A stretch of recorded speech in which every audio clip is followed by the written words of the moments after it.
Fish Report starts now.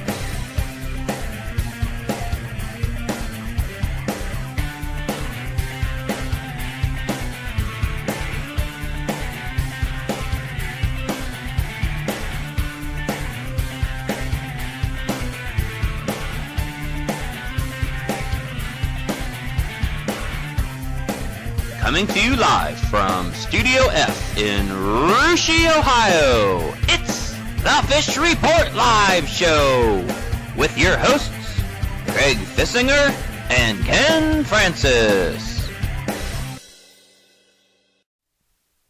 Welcome back, everyone, to another Fish Report Live. My name is Craig Fissinger. That there is Ken Francis. Our old buddies TK and Heavy D are back in the sound room. We're going to be joining them in just a little bit. And Ken, we took a couple weeks off for a holiday break. Didn't get a whole lot of basketball in this week on account of the cold weather, but I get a feeling it's going to heat up in the gyms real soon. Absolutely, Craig. You know, the weather broke today, and there's some big games tomorrow night already, girls games. Friday night, a lot of big boys games, and then Saturday, boys and girls again. So a lot of high school teams, Craig, right now got a lot of makeup games, and with the 22-game schedule, and you throw in these makeup games, there's just going to be a lot of action in the hardwood. And we're talking all hoops tonight, and we got some big interviews lined up, don't we? Yes, we do. You know, we're really looking forward to Russia Raiders. Coach Paul Bremigan got his 400th win the other night, and we've got two of his stars, Nolan Francis and Gavin Hoyne, on the show with us tonight, as well as really looking forward, Craig, to Flyin To The Hoop, one of the top national tournaments held right here in Kettering, Ohio. We'll be talking to the founder of that tournament, Craig, Eric Horstman. And then after the break, we'll have Randy Tyler, the head coach of the Fairlawn Lady Jets. All right. Well, before we get to all that, just like we do every show, you have a trivia question for me. I try to answer it with a little help from my Twitter followers. What do you got for me tonight? All right, Craig. Well, tonight's question is, who holds the Russia record for most dunks in a season? Most dunks in one season. Yeah. Well, I saw some dunks last night. I don't know if you're going to have any of those guys in the answer or not here. Okay. Well, you know, they just kind of started dunking. So right. who holds, and the season's kind of just starting here. So who holds the most record for most dunks in a season for Russia Raiders? Is it Dane Borchers, Andy Zumberger, Shane Francis, or Adam York? Dane Borchers, Andy Zumberger, Shane Francis, or Adam York. Okay. All right. Well, I'll tell you what. I'm going to send that out on Twitter, Ken, and we'll see if I can get a little help from my Twitter followers. I'll try to answer that at the end of the show. All right. All right. Well, let's get things started here, and tonight we're going to talk some Shelby County League basketball. Haven't talked about that for a couple weeks, so let's get things going, and let's take a look at the standings and see how they're sitting here. Well, Houston, Craig, after the first round, sitting at 5-1. And then a big log jam, Craig. The Russia Raiders are at 4-2. Jackson Center's at 4-2. The Anna Rockets are at 4-2. And Fort Laramie is right there still on the hunt, Craig, at 3-3. So it's not too often after one full round of the Shelby County League basketball, you've got 5 teams there that legitimately could still win this. So we kind of thought it would be this way at the beginning of the season, and it certainly has.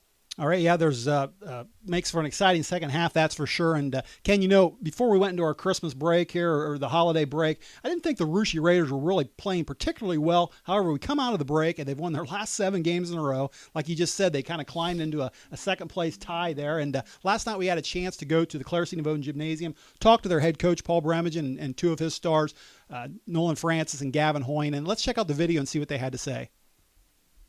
Fish Report Live here at Russia's Claire C. Navone Gymnasium with Raiders head boys basketball coach Paul Bremigan. And Coach, first things first, week and a half ago at the Piqua Holiday Tournament, you picked up career win number 400 against a good Piqua team. Looking back on that, you had a little time to think about it now. What's your thoughts on getting that career milestone? I just think it's a combination of having a great community behind me for a long time and a lot of really good players that have had have had something to do with that. I mean, what's kind of neat is there's a lot of players have had a part of it. Coach, you won your last 7 in a row. You're sitting at 9-3 right now. Playing as well as you have been, do you look back at some of those early season losses and think, boy, if we just did this, we just did that, we could be sitting at 10-2 or maybe 11-1 right now? I think that we played. I think I watched tape of us early, and we're improving, and I don't think you can go back and really regret anything. I think that we're working on things. We're continue to work on things to get better. I think we found out how versatile our players are. People that we can, move in the post and play a wing, and so I think that really helps us. And we played 11 games in November and December, and you don't have time to look back. You just keep playing, and that's what these guys have done. They've just kept playing. And you got Botkins coming up this Friday night. On paper, it looks like a team that you shouldn't have too many problems with. Do you have any concerns with the Trojans coming up? Well, Botkins is on our league, and I've seen him play 2 or 3 times now, 3 times counting the time we played, and they play awfully hard. And they've when I saw them play earlier in the year, they were shooting it a little bit better than what they are now. But they'll come after us, and they'll give us a lot of different looks. And they're probably going to be better than some of the other teams we played this year, even though they haven't won it yet. But I think that they're getting better, and I think that everybody at this stage is getting better, and we can't afford to slack off or have a down game. And I think that we've built some momentum, and we want to keep it going. We're here now with Russia Jr. Nolan Francis. And Nolan, what a difference a year makes. Last year you were starting for this team. You only had 6 wins the whole season. This year you picked up your 6th win already before the Christmas break. In your opinion, why are the Raiders playing so well right now? I think we're playing so good because we're having balanced scoring. Everybody's contributing in different ways, whether it's leadership, rebounding, sharing the ball, and our locker room's been loose all year. We're all having a good time. All right, and I want to take you back to junior high for just a little bit. You played with this junior class back then. You guys were so successful. You got into high school, got kind of split up a little bit, maybe lost a little bit of that team chemistry until here recently. Are you glad to be playing with your classmates again? Yeah, I'm glad to be playing with them. It's always fun. I haven't played with them in a couple of years, and they did really good their freshman year on freshman and JV last year, and now it's fun playing with them again. We're here now with Russia Jr. Gavin Hoyne. And Gavin, last year you kind of split your time between JV and varsity. This year you're one of the Raiders' top players. You're MVP of the Piqua Holiday Tournament. In your opinion, how has your game changed, or how have you changed a little bit from last year to this year? I think it has to do from starting the beginning of summer and working with some of my friends in open gyms, going to a basketball camp for about a week, just working on my game, everything I can, get mentally prepared. All right, now be honest with me. I've been to a few of your games this year, and you make dunking look rather easy. Whenever you got that open lane to the basket, I see this look in your eyes like you just can't wait to jam it. Is that just me, or are you thinking the same thing I am? Oh, yeah, I'm always looking for a dunk. And it's pretty easy when you have a teammate, Nolan Francis, throw you the ball right by the rim. All right, Ken, a lot of fun talking to those guys, and kind of fun watching those boys put on a little dunk show for us. Gave us some material for our highlight reel. You saw one of those dunks at the top of the show, and we're going to show a couple more of those dunks going into the commercial. I want to ask you a question, though, about confidence. I asked Coach Bremigan there about a couple of those early season losses. Had a close one against St. Henry, a close one against Jackson Center. There's 2 ways you can come back from losses like that. You can either lose your confidence, or you can bounce back, and I think the Raiders bounced back pretty well from those couple early season losses, didn't they? Well, absolutely. They bounced back very well, Craig. And, sometimes it takes a loss to get the team to gel and to learn more about your team. And I think that was the case for the Raiders early in the season. And, they're playing with a lot of confidence right now, and it is a big part of the game. And finding a way to win, and that's all part of basketball and any sport, really. So success is breeding success. And when you've got a lot of confidence going, it helps win games. All right. Well, that's going to do it for our Shelby County League boys basketball. Ken, I still want to talk some boys basketball, though. And coming up here next weekend is a really pretty neat event just down the road in Kettering. It's actually the second biggest national event, and it's a thing called Flyin To The Hoop, and it's pretty cool, isn't it? Absolutely, Craig. Flyin To The Hoop is It's got 7 of the top 25 high school boys basketball teams in the country participating. Like you said, it's held at Trent Arena down in Kettering. It's 40 miles just south of here, and there's over 20,000 fans will pack Trent Arena on Thursday through Monday. There'll be over 100+ college coaches attending and watching over 75 Division I college prospects. So it's just a great thing that Eric Horstman's putting together for the area, and just draws a lot of interest, and it's a lot of fun. Yeah, the guy, Eric Horstman, you just mentioned, he is the president and founder, has been doing it for the last 12 years. We're happy to have him live on the phone right now. Eric, welcome to Fish Report Live, and thanks for joining us. Hey, thanks, guys, for having me. All right, well, listen, we were talking about some of these marquee teams in not just Ohio, but in the country that you have in this tournament. First question I got is, how do these teams get invited? I mean, do they apply? Do you reach out to them? How does that work? You know, it's kind of evolved over the past 12 years. We're very blessed and fortunate right now with our number 2 national ranking, and the fact that we have a lot of the teams that come to us right now. Actually, this is going to be our biggest year to date with those 37 teams. I think last year we had around 33. But what a lot of people don't know is we probably, from about January last year till now, have had about 80 to 85 teams that have called or emailed us hoping to participate, and even though we'd love to have as many as we can, it's just not possible, so we try to narrow them down, and this year we narrowed it down to 37. All right, well, listen, I've actually got tickets for myself already this Saturday. Me and my son are going, looking forward to that. And, it's $12. We got general admission tickets. It's $12 per ticket, and that includes 7 really good games. I hate to say this, but why aren't you charging more for tickets? That's a heck of a value. I'll tell you what, when we first started the event, we had a couple of goals in mind. One was we wanted to give local kids a chance to play on a national stage, and we wanted to make it affordable for a family. In today's world, with the economy sometimes struggling a little bit like it is now, and then you go into professional sports and spending an arm and a leg for a hot dog, a pop, and a ticket and parking and all of that, we wanted to make this affordable. And, at $12 a day, really in a lot of local games on a Tuesday or Friday night, you might be spending $8. So for a couple more bucks, you're going to see some future NBA players as well as coaches and everything like that. And our goal, as long as we can try to keep our expenses as minimum as possible, is always to keep those ticket prices down. Eric, hi, this is Ken Francis, and first of all, I really appreciate you taking time out to be on our show. I know you're very busy this time of year. But one of the big draws this year is Franklin Jr. Luke Kennard. I haven't seen this much hype on an Ohio high school player probably since LeBron. Luke plays on Saturday night. What's the demand been like so far in getting him in this tournament? Luke and Coach Brian Bales at Franklin and I, have become good friends. They have been in the event the past couple of years.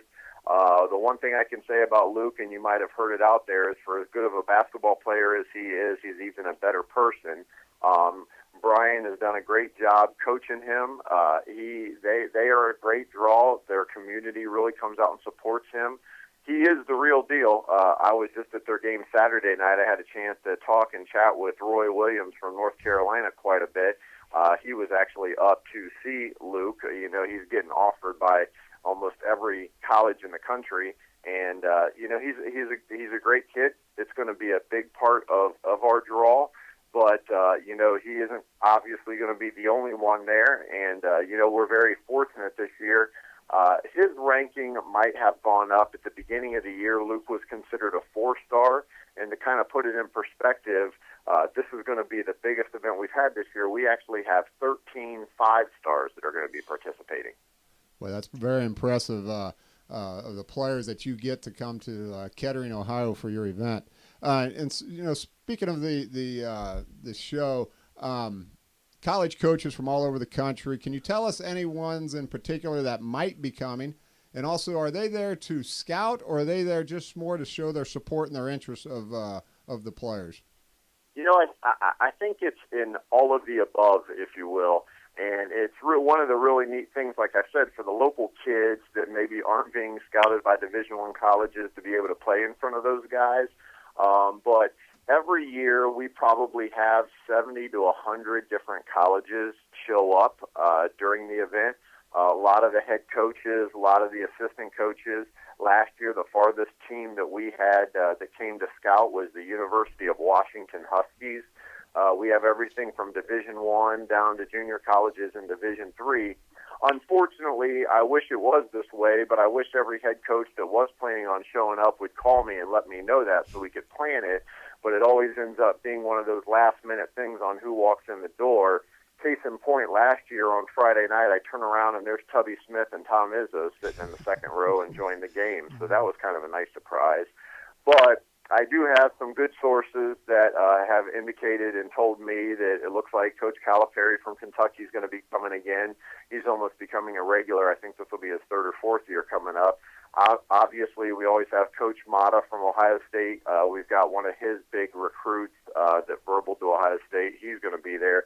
Obviously, the Southwest Ohio coaches from Wright State, UD, Xavier, Cincinnati, because, you know, there's a bevy of talent right in their backyard.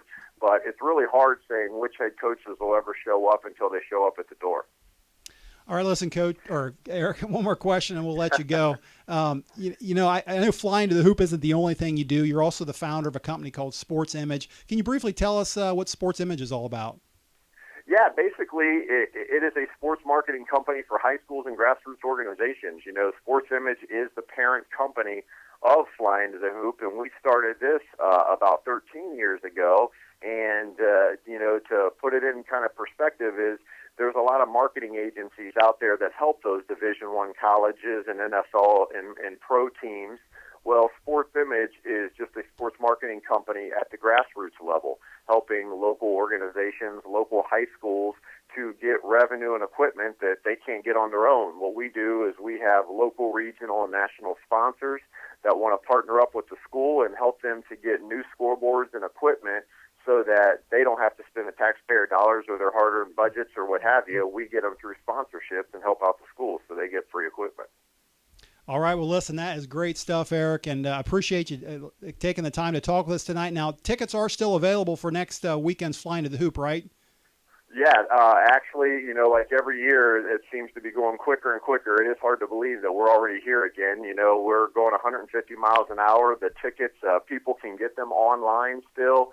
At the participating schools that are in the event, you can get tickets at local Frickers locations, or you can get tickets at walk-up. We have two different kinds, general admission, which are the $12, and then we do have reserve seating, which are $22 a day, which are the seat backs and what have you. Unfortunately, but also a good thing from our perspective, I guess, is the Saturday reserve seats are already sold out. Friday, Sunday, and Monday, I know there's some limited seats available.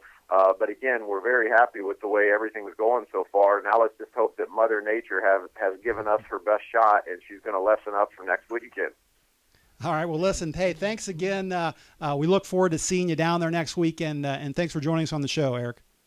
Hey, thanks, guys. Anytime. I appreciate you having me on. Thanks a bunch, and good luck to you.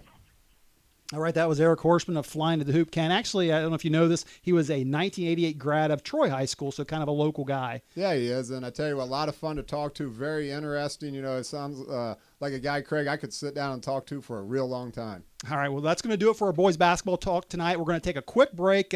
As we go into break, though, we're going to show you a couple more dunks from those Russia boys that we talked to last night, so enjoy this, and we'll be right back.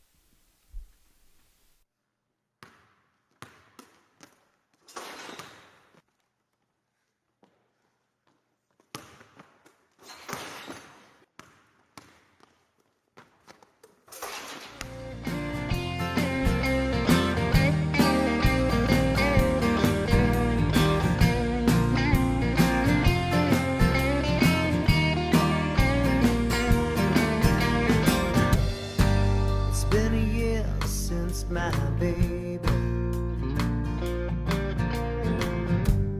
finally gave up on me.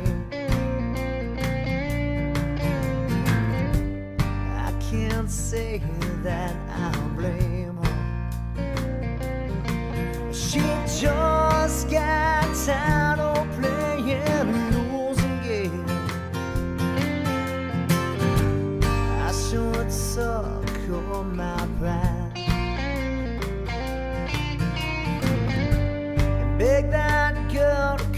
back home. Deep down I know she's better off, 'cause fools like me are meant to die alone. Someone give me one good reason, one good reason to smile. I'm trying to be that guy my mother prayed that I would be. Some days I feel like hit the mark, some days I fail hopelessly. I think I'm alright, I just stumble from time to time.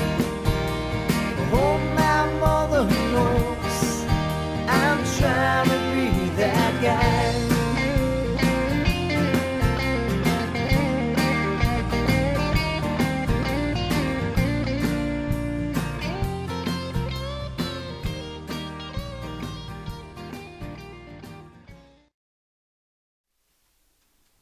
All right, welcome back to the second half of Fish Report Live, everyone. Ken, those couple dunks we saw going into the break, any chance those guys might do something like that in an actual game? I don't know. They might, though. Nothing would surprise me. All right. Well, listen, we talked some boys basketball before the break. We're going to talk a little girls basketball now. Like I said, it's been a couple weeks since we talked Shelby County League girls basketball. So let's take a look at the standings, see how they're sitting this week. Well, like the boys, Craig, one round is complete. Fort Laramie Redskins sitting at 6-0. Rushie's still right there in the hunt at 5-1, one game back. And then you got House and Anna 4-3 with 3 losses apiece. So really no surprise there with Fort Laramie being a perfect 6-0 in the league, Craig. But they've got to come over to Rushie and play, and anything can happen. So the Raiders are still in the hunt, and we'll see what happens the second half of the season. All right. Well, one team we haven't talked about a whole lot in the last couple of years is the Fairlawn Jets, and they actually did something. They're one of the few area teams that we have never had on this show, and they actually did something this year. They've got 5 wins already, which is more, believe it or not, than the 4 years combined before that. So really remarkable that Fairlawn's kind of turned things around, and we're happy tonight to have the head coach of the Fairlawn Jets, Randy Tyler, live on our show. Coach Tyler, welcome to Fish Report Live, and thanks for joining us tonight. Hi, thanks, guys. Thanks for having me on. All right, well, listen, congrats. You were actually named here recently. The popular website, JJ Huddle, named you their Team of the Week, and that was for getting as many wins this season as you got in the previous few years combined. Do you feel like over there at Fairlawn you kind of got this ship turned around now? Yeah, it's taken a lot of hard work from all of us, but we feel like we got things heading in the right direction, and winning the JJ Huddle Team of the Week award was a big boost of morale for all of us. We really enjoyed that. All right, well, over the Christmas break, you went over to Parkway and you played in their holiday tournament. Actually got second place. We've got that picture of your girls up there on the screen right now, along with you and assistant coach Cummings.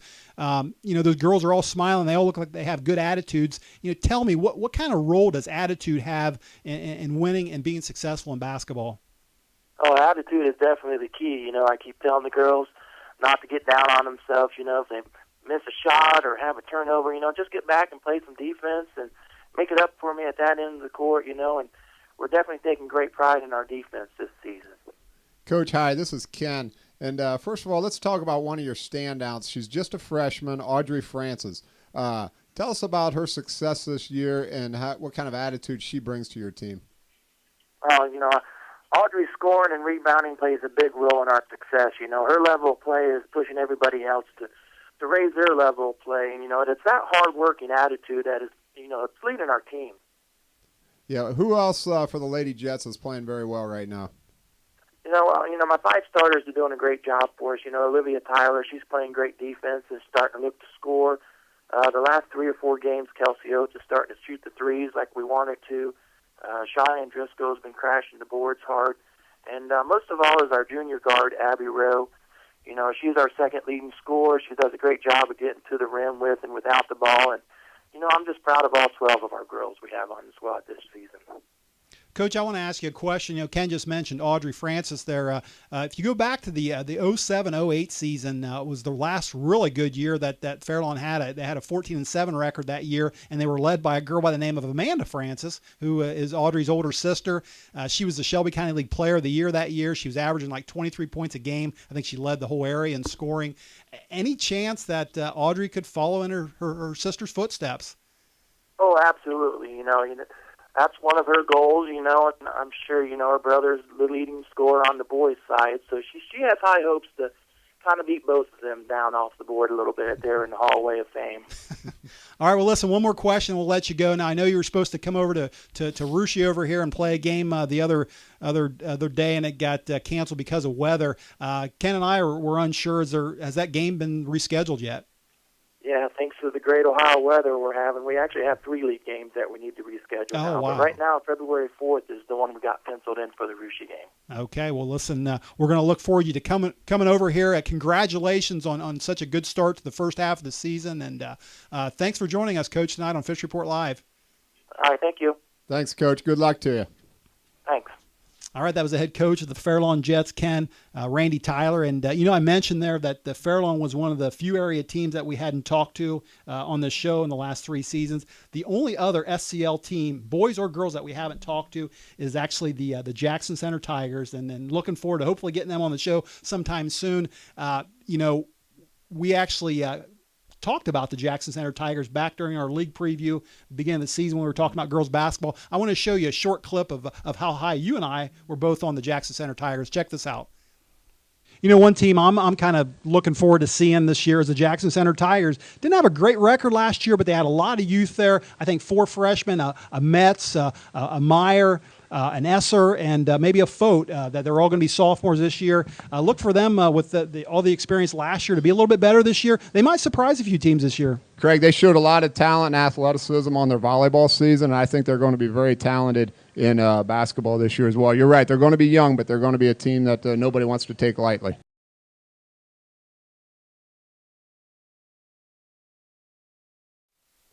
Ken, those Jackson Center Tigers, they actually have 6 wins this season already. They had 5 all of last year, so a heck of a start to this. Yeah, like you said, they've got a very talented freshman and sophomore class, Craig, and lots of athleticism there. And like we said preseason, they did it on the volleyball court. A lot of that, we talked about confidence and getting the ability to win, and it carries over to the basketball floor. All right, well, I want to go back to the sound room now, talk to the guys back there. And guys, we're talking about Jackson Center here. We're going to find out how good they are because tomorrow night they have a big game, don't they? Yeah, Craig and Ken, they come into Russia tomorrow night after we're starting the second half of the season. Early in the season, of course, Russia was at Jackson and won that game 39-33, so it was a close one. That was 3 losses right off the beginning for Jackson, but since then, as you mentioned, they've had 6 victories, which is 2 losses since those first 3 defeats. So a team that is coming together, like you said, they're young, so they're starting to learn how to play as a team and just putting it to some people right now. All right, Raiders a little banged up right now, so we'll see how that one goes tomorrow night. And Heavy D, I want to ask you, the Fort Laramie Redskins playing well again this year, but we had Coach Nan Steckschulte on the show back before the holiday break. One of the questions I asked her was why she wanted to stress herself out with such a tough schedule and taking on a team like Fort Laramie. She did okay against Laramie, didn't she? Yeah, Minster had a great win over Fort Laramie. A lot of well-rounded scoring from Nan's team. And I'm looking, there's a sleeper out there. Marion Local Lady Flyers just hit number 1 in Division IV rankings for girls basketball. And they've got their work cut out for them also. They've got New Knoxville coming up. They've got Minster. They've got Versailles and Laramie. So we'll see what the Lady Flyers are made of here coming up shortly as well. All right, a lot to look forward to in girls basketball. And TK, I know you got a note about NK Telco, one of our partners, right? Yeah, just a reminder, we talked about this before our break, that NK Telco is sponsoring their Athletic Appreciation Day at area high schools in the basketball season. So next coming up is the Bremen Fans Appreciation Night. It's at the Minster New Bremen game, Friday the 17th. So show up there with your NK Telco t-shirt on, or you can make one up for an NK Telco shirt, and that gets you eligible in a draw for a Kindle Fire HD. All right, that's good stuff there, and I know that's NK Telco's way of showing appreciation for the last 20 years of sports broadcasting in this area. All right, well, guys, that's going to about wrap it up for us tonight. Ken, one more thing to get to, and that is that trivia question you asked me at the beginning of the night. Give it to me again, and I'm going to check Twitter out here. All righty. I think you had a lot of helpers tonight, Craig, so hopefully you get this one right. Tonight's question is, who holds the Russia record for most dunks in a season? Is it Dane Borchers, Andy Zumberger, Shane Francis, or Adam York? All right, well, Twitter's kind of split up over two guys here. There's a few votes for Dane Borchers. One Twitter follower says that they're going with Dane because they like his wife. All kinds of, I guess the Jackson Center followers seem to like Dane Borchers, but then I also got a few for Shane Francis, and one of my followers here, Lisa Lou 1010, says Shane Francis by a landslide. So that sounds pretty confident, so I'm going to go with Shane Francis. You know what, Craig? You are right. And all right. You got it right. Shane supposedly, from what I'm hearing, had 8 dunks in one season. So you buying that? I don't know about that. If that number came from him, it's probably about 4. Heavy D might be able to verify that. He's shaking his head back there. But anyways, yeah, Shane Francis holds the Russia record for most dunks in a season. Yeah, I actually played with Shane, and I can believe that. He had a couple nice tomahawk dunks that just were out of the gym. All right, good stuff there. That's going to wrap it up for us tonight. I do want to say special thanks to our guests, Coach Bremigan, Nolan Francis, and Gavin Hoying for talking with us last night. Also to Eric Horstman for coming on the show tonight, and Fairlawn coach Randy Tyler. That's going to do it for us, folks. We'll be back again next week, same time, same place. Until then, have a great rest of the week, and good night.